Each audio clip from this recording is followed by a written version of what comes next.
they wanted to teach you, they would, but they won't, so I will. Christian Dior have just been exposed by Italian prosecutors in Milan for scamming their customers. Christian Dior, which is part of the LVMH holding company alongside brands like Louis Vuitton, Fendi, Givenchy and loads more, have been placed under judicial administration for a year because they found that two of its Chinese-owned subcontractors based in Italy were sweatshops taking advantage of illegal Chinese immigrants. You see, that way they were able to legally use the Made in Italy label while benefiting from dirt cheap production costs, which is insane. Can you deep how bold you have to be to pick up a Chinese sweatshop and transport it to Italy just so that you can keep your Made in Italy label? I have said it before and I will say it again, those who indulge in high fashion don't like money, because luxury fashion is one of the most effective ways of transferring wealth from working people to those who are already filthy stinking rich. Italian prosecutors found that Christian Dior only pays £44 for bags which it sells for £2,178. And they aren't the only ones. Armani have also been found to be paying subcontractors 99 cents for bags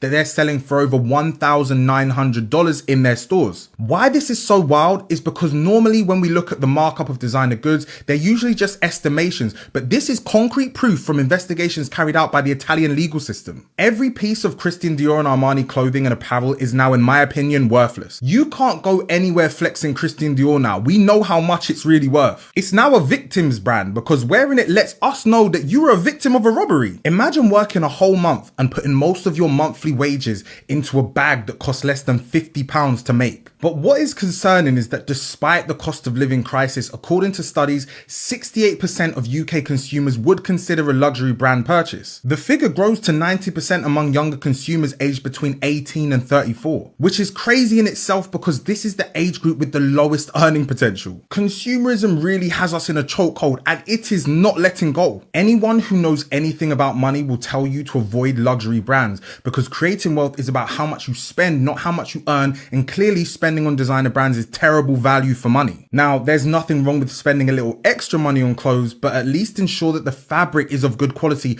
not just that it has a name that might impress others on it. Most high fashion clothes look trash to me personally anyway, but each to their own. Whether you agree with me or disagree with me, let me know what you think in the comments. Is this the end of luxury fashion brands, or is this going to be forgotten about in a few days?